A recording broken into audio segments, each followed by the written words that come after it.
Some more stories, and the Ghana Anti-Corruption Coalition wants the Akufo-Addo-led government to scale up efforts at fulfilling its promise of enacting the fiscal responsibility law, which will further pave way for the establishment of a fiscal council. This, the coalition argues, will help to check government spending, especially during the election years, as well as curb corruption.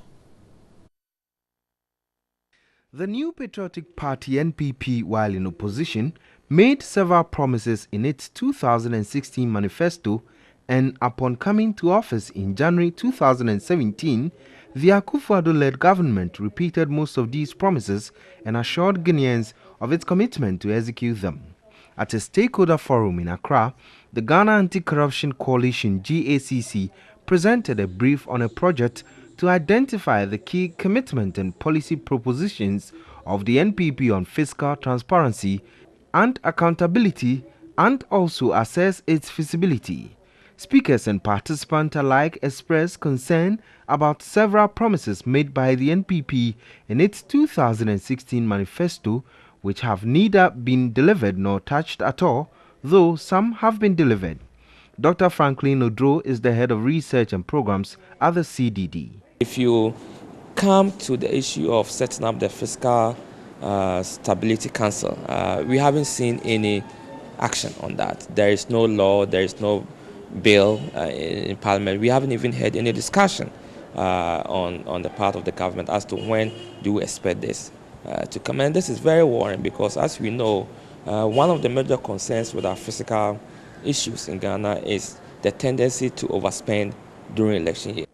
Executive Secretary of the GACC, Beauty Emefa Nate, said efforts at amending the Public Officers Disqualification and Assets Declaration Act 1998, Act 550, was unsatisfactory. If you want to fight corruption and if you want to impact on fiscal transparency and accountability, then the key legislation should have been passed would have been the Conduct of Public Officers Bill, so that we have a baseline of how public office holders are coming into office, and then when they are going, we can also know that are they taking advantage of the system to amass wealth for themselves before they go.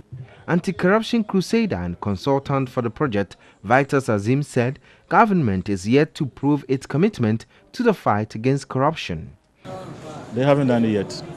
Just like the announced investigation. No single person has been arrested under the announced investigation. So when you ask whether we are succeeding in the fight against corruption or not, or whether government has done well, you yourself, you see the answers. This announced investigation, nobody has been arrested. Why? The NPP government promised to amend relevant sections of the Criminal Offences Act 1960, Act 29, to make corruption a felony, but no bill has been laid before Parliament.